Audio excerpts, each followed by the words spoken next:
Welcome everybody to this video. This is a little bit different than what I usually do, but this is basically something that I'm going to call monthly. As you can see by the gigantic thing on your screen right now, it's called monthly, and basically what it is going to be all the movies and TV shows I've watched in the month reviewed by yours truly, me.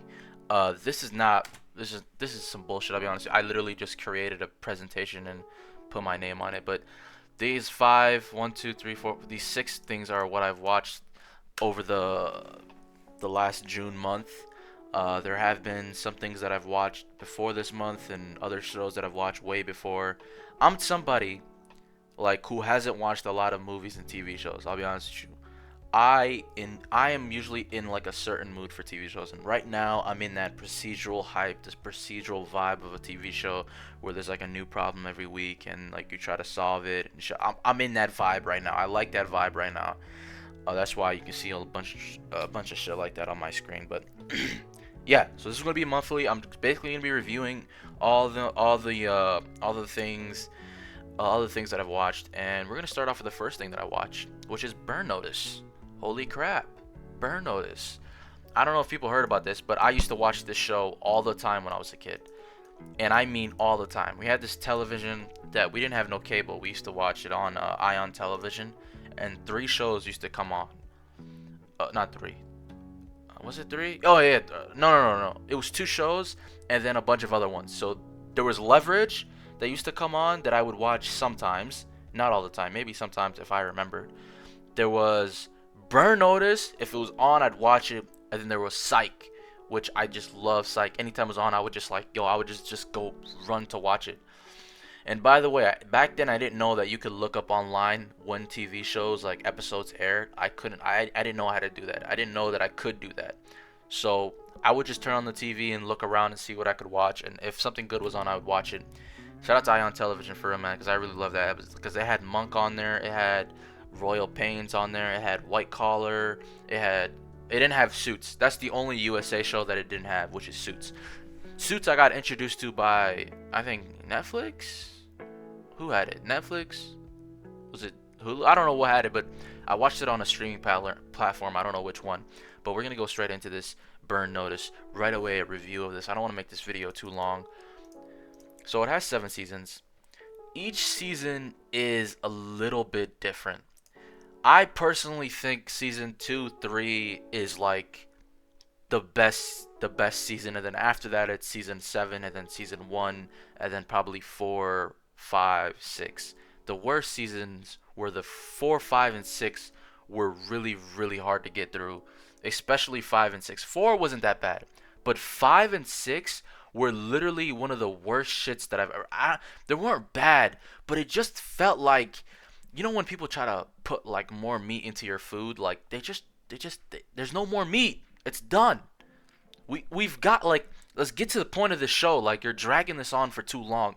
There's a let's freaking introduce to the show. A spy attempts to uncover why he was kicked out of the business while helping Miami locals. But all right, that's a horrible freaking explanation. Basically, there's a guy. His name is Michael Weston. Let's look at it real quick. There's Michael. Oh, why are you showing me the directors and shit first? Show me the cast, motherfucker. There it is. Michael Weston, or otherwise known as Jeffrey Donovan. So Michael Weston is a guy who worked like he's a Green Beret in the army. He got a job to work as a CIA, and then he became this like in the beginning he was nobody. Then he became this freaking legendary Michael Weston, yada yada yada. And then he's in this area. He's trying to make a deal, and then he gets a call. Your accounts are frozen. You've been burned. Or some shit like that. You got a burn notice on you. And then they drop him off in Miami where he grew up. And so there's these 3 other characters. Fiona, which is his ex-girlfriend, on and off girlfriend, which he met on a job. Sam Axe, who he met on a job, and also one of a good friend, was a Navy SEAL. And Sharon Gless, which is Madeline Weston, which is his mom, basically. And so Michael Weston, he's basically trying to figure out why the CIA burned him, because they saying that he's doing all these like crimes that he didn't do. And then you kind of delve into why he was burned, who burned him. Like first he tries to figure out who burned him, and then they figure out like, oh, why they burned him, and then and then it goes into that. And so the beginning was good. Season 1 was great. Like you see where it's coming from. And then season 2, I was like, holy shit, this is really lit. And then season 3, finally we felt like, you know when you feel like, holy shit, we're done. And then it kind of was like, holy no, we're not. And then it kind of was like, yo, this is lit. And then season 3 was lit. And then season 4 was kind of like, And then season 5 came in, and I was just like, I didn't want to watch it anymore. I was like, I have to force myself to watch this. So basically what I did was I played a game on my phone and watched it at the same time, so that I would be able to watch it. Like I would barely pay attention to season 4 and season 5. I mean, not season 4, season 5 and season 6. And then the final season. And holy did they bring it back with the final season. That final season literally ended the show perfectly. And you know what the one thing that I heard about the show is that the ending is perfect. And I was just like, you're right. The last season is literally perfect, because the last season introduces the original problem all over again, and it really tells you, it delves deep into Michael's character, and it has a whole different like freaking feel to it compared to every other one of those seasons. Like season 1, season 2, season 3. Season 1 had a feeling, and then season 2 and 3 had like a similar feeling, and then 4 was like kind of dreading off, and then 5 and 6 were this completely bullshit new shit that I didn't want to watch. And then 7, it just came in with this new vibe, this gut punching, yo, we're not holding shit back. Like this show is about to end. That means the stakes are high. Like it's now or never. I cried on one of the last episodes because something really crazy happened. It was really gut wrenching. Like I swear to God, like that whole like final season, the conclusion, the whole everything. There was one part which I would love to have fixed, but not fixed, but one part which is kind of like but that ending was perfect. The beginning was perfect. It's just sometimes towards the middle end part which is kind of hard to get through for me specifically. That's pretty much it. It's a really good show. I'd recommend it to anybody. There's 7 seasons, only 110 episodes. I don't think it'll take long. It's a good to binge. Let's get to the next one. Dungeons and Dragons: Honor Among Thieves. This is a movie, and this is exactly what a movie is about. It has action. The comedy and the dialogue are freaking, oh my god. The characters are holy crap. The like everything about this movie was just nice and refreshing. It was like, you know when you wake up in the middle of the night and you want to go drink like something, like you wake up and get some orange juice out the fridge, or like a cup of water out the fridge, or like a juice or some milk, anything. Like you go up and you drink something in the fridge and it hydrates you, and you want to drink more, but you don't know when to stop, and then you stop at the right time where it's like you want more, but you know it's enough to not like kill you, and then you finally go back to sleep and you feel great in the morning. Like that moment of just, yo, this is just so refreshing, this is nice, I love it, now I'm done with it. Not now I'm done with it, because I'm definitely going to rewatch this movie, but the cinematography, the CGI, everything about this shit was like so good. It's not a 72. Like if I'd rate this movie on a scale of 1 to 10, I'd really rate it an 8.9 out of 10.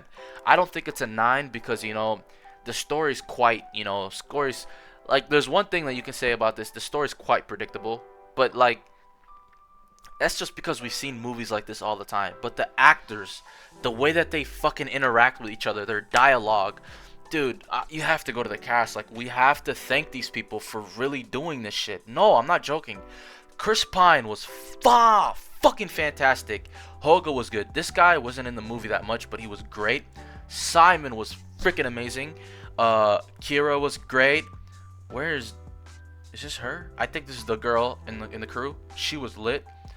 Hugh Grant, this guy was good too. Like, oh my god, I don't know how to explain it to you, but this movie, I don't really watch movies. As you can tell, I've only watched 2 in the entire month, but I don't really watch movies. This movie was just so good to me. I loved everything about it. The action was cool as hell. The dialogue was like freaking so good. The way that the characters riffed off each other, the comedy was fantastic. The fantasy, the elements of the story was great. I loved all the different characters and the way that they looked and like the towns and the story and everything about it and the conclusion and holy crap was it just amazing and I loved it and I really enjoyed this movie and I really want to watch it again. I was gonna watch this in theaters, and then I was like, I'm good. By the way, let you know, I don't really watch a lot of movie in theaters, and I was gonna watch this one in theaters before I watched it at home. And the thing is, I'm so mad that I didn't watch it in the theaters because I know it would have been a 50 times better experience because this shit is an amazing movie. I was told before I watched it that it was gonna be shitty, and I just had a feeling that it wasn't gonna be bad, so I watched it, and that's my review. I'll give it an 8.9 out of 10. For Burn Notice, I'll give it a cool 8 out of 10. 8 out of 10 is a perfect guide for that. Like 8 out of 10, it is a solid show. It's not the best. There are some great moments, some cool ass moments, but overall, it's just pretty. It's just a good show. It's not an amazing, honorable, great, fantastical show. It's just a great show. All right, now this movie, The Covenant. All right, I'll be honest with you. This movie, yeah, it's kind of stinky. I'll be honest with you. The cinematography, like the camera work, is not bad. Dialogue was kind of meh. The acting was okay. The setting wasn't bad. The whole movie, I was just like, this guy carried him for 100 miles, 100 kilometers. I mean, this guy carried this guy for 100 kilometers. Yeah, look what it says. John Kinley, a sergeant in the United States Army, embarks on his final tour of duty after years of service. Yet his last call pervades, but as he suffers at the hands of enemies, up to I can't read. Yet his last quest proves ill-fated as he suffers a substantial injury at the hands of the enemy. It is then up to his partner, a local interpreter named Ahmed, to deliver John to safety while crossing the treacherous, war-torn Afghan landscape. See? So Ahmed has to take John to safety through Afghanistan landscape where people are looking for him, and it's just like, yo, this is just so unbelievable to me, and it's supposed to be a war movie. It's not really a war movie. It's kind of like a thriller instead of war. It's kind of a thriller. Then finally you get them. You know what? I'm gonna give this movie a second chance because when I watched it, I was like, this is a great 6 out of 10 movie. And as you can see, the Metascore agrees with me. I was like, this is a great 6 out of 10 movie. Like this is just, it's not good, but it's not. It's like not mid though. It's like a little bit above mid because the way it's shot, it's like really cool. I like the way it's. Nah, you know what? The way it's shot is not that great either. It was just okay shot. You know what? This movie is just mid. Why am I fighting from it? Just say it. The movie is mid. It's mid. It's mid, it's mid, it's mid, it's mid, it's mid. And that sucks. Let's get on with it. Fuck it. 6 out of 10. That's my rating. Next, Scorpion. Holy fuck is this show dog shit. This show is one of the cringiest shows of all time. And I don't know how to explain it, but this is like 911. If you ever seen like a trailer or like an episode of 911, just imagine a show like that. This is it. This is like about 4 geniuses and how they solve problems that are like world ending or like world like disaster. How they solve problems basically. And like, you know, the problems are always high stakes, and like the first episode is the most high stakes video episode ever, and it's just like, it's just working off thriller. The whole show is just working off thriller and suspense. But it's like, yo, I've seen you come out of something. I've watched 3 seasons of this, by the way, so I have like a perfect thing to rate it on. Like, I've seen you come out of things that are life threatening so many times, and I've gotten to, it's like, yo, I'm done. Like, I you can't get more out of me. Like, I've when you rely on thriller and suspense for like your entire show, it gets to a point where it's like, I'm not suspended anymore. Like, I've seen you deal with the situation in 2 different seasons, man. Like, it's not a big deal to me. Like, only reason I watched it is because I liked the way the characters interacted, the geniuses.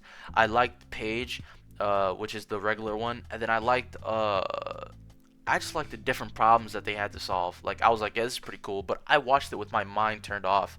Like, this is not a show where it's like, yo, I'm watching this. This is just for something like high stakes action. Like, I remember there was like, in the first episode, it's like they got a plane to lower onto the ground. They got into a Lamborghini, speeding at 200 miles per hour under the plane, and then the first officer comes down through the gear through the gear, and then takes one of a wire to connect it to a computer so they can overwrite the software for the computer to restart the ATC towers and whatever, so they can communicate with them and then get them landing instructions, or they're gonna run out of fuel. Just imagine that. All right, just imagine that for every episode. It's just super high stakes. It relies too much on thriller. The characters' interactions between each other, like other than like when it's life threatening, are so horrible. The Paige and Walter dynamic is just so it's just it makes my skin crawl. And then there's the other guy who I was just like, you gotta be kidding me.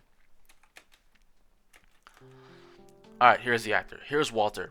Walter is just I don't know how to explain it, but Walter is just not. He's just so annoying sometimes. Like he's not a main character that you would like most of the time. He's just annoying. This is Paige. Paige is pretty cool. I don't mind Paige. This is Toby. Toby's so Paige is the regular one. Walter's just a genius with 194 IQ. Don't worry, he'll tell you that like 30 million times in the show. He just comes off so it's just so annoying to watch him and listening to him. And then there's Toby, who's like a like a doctor and a psychiatrist. Like he remembers everything, so he knows how to be a doctor and he knows how to be a psychiatrist, and he's really smart. But he's a gambler and he has a lot of problems. Then there's Happy, which is Happy's pretty cool because she's like a mechanic, electrical engineering, all that type of stuff, brain, and she's pretty cool as a character. Her voice is annoying, but Sylvester, he's like a statistical genius where he can calculate odds and statistics in like milliseconds. Excuse me. And then Ralph is just Paige's kid. But the dynamic between these four geniuses are pretty cool. The Paige and Walter relationship is annoying. I'll rate the show a 3 out of 10. The suspense is good sometimes, but if you watch, like the way I watched it is I watched every episode back to back to back. I think this is a TV show where you watch one episode and then you wait a week and then you watch another episode. This is not a binge show. This is a show where you let like you forget about it, watch a couple episodes, forget about it. Like don't watch this all at one time because it's gonna burn you out. Like there's too much suspense. 3 out of 10 final rating. Citadel. I have not finished the show yet. I've watched the first 2 or 3 episodes, and I'll be honest with you, I I kind of hate it. I kind of hate it, and I'm kind of just like, yo, I see what they were going for, but it was just I don't know how to explain it. It was just like I've seen and felt this before. Like there's nothing, no good way. There's no good way to explain why I don't like the show, other than the fact that I feel like I've seen this type of show a million times because I love spy shows, and I'd rate it like a 5 out of 10. It's mid, bros. It's not bad. It's just I don't like it. I can't really rate this because I haven't finished it and I don't like it. Like I don't think about Scorpion is I don't really hate it or like it. I don't have an opinion on it. Let's continue. Leverage. All right. I am 3 seasons into Leverage. I'm like 3 seasons, episode like 12 or 13 or something like that. So I'm almost on season 4. I'll tell you this. Season 1, exciting, interesting, entertaining. Season 2, holy crap is this hard to get through. Holy crap am I struggling to watch every episode of season 2. Holy crap is season 2 not it at all. And then season 3 comes along and says, oh my god, I can't stop watching this. I'm going to be way too late. I have to go to sleep. So season 2 is a little bit of a down, but season 1 and season 3 are pretty good. I can't rate this as an overall show. I'll probably rate it overall at the end of next July monthly. But Leverage as like a show is so great, man.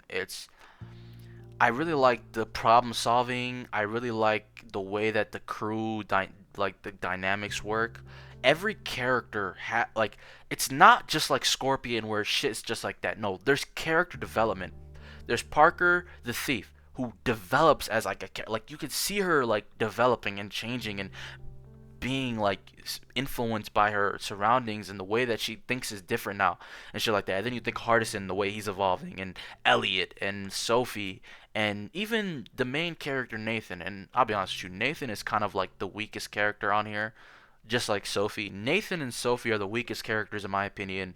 Hardison, Parker, and Elliot are those three are really like they're really like oh my god, I really love those characters. Nathan is kind of just like I don't know. He just gives off main character energy, if you know what that means. Like, oh yeah, he's gonna solve the problem for us. He's gonna do it. He's the guy who's always like who comes through at the end of the day. He's Luffy. He's Naruto. He's this. He's that.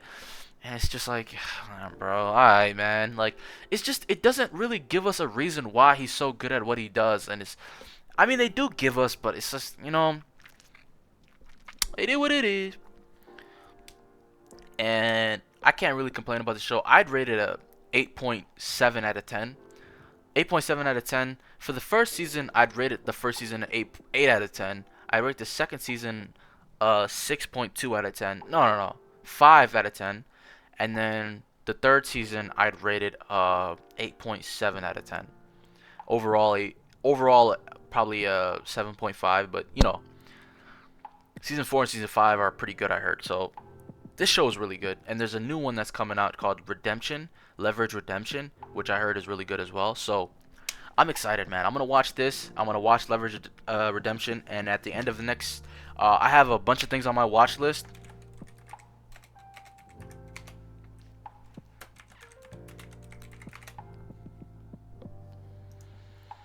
Okay, we'll go to the movies first. Popular movies. I'm going to watch next month. You will see Super Mario Bros. You will see Daughter of the Bride. You'll see Extraction 2. You'll see The Machine. You'll see what else? Sisu. And then there was one more on here. Everything Everywhere All at Once. I still haven't watched this yet. All of those movies I'll watch next month, and I will get back to you on that. TV shows, I'm going to watch The Bear. I'm going to watch Barry. I'm going to watch Extraordinary Attorney Woo. And I'm going to watch, let's see, Silo. Silo's on my list. Silo. Jury Duty, I dropped that after 2 episodes, I'll be honest with you. And whatever else comes in my path. But that should be it, guys. That really should be it. That's my entire video. That's monthly. I'm just gonna review it. I might be talking for a while, but I'm gonna try to shorten these videos next time and just try to review it. Basically, give you a description and try to like format them better. I don't want to write a script because whenever I write a script, I say, like, when I don't write a script, I say things like that I don't. You know what I'm just gonna do? I'm gonna put bullet points. So like the video, comment, subscribe. Let me stop waffling. Let me stop bullshitting. Like the video, comment to my channel what movies and TV shows I have to watch in next month, and subscribe to my channel because you know what? I'm growing, man. I had 4 subscribers last month. Now I have 9. So I've gained 5 subscribers. So it's great. Shout out to me. Peace.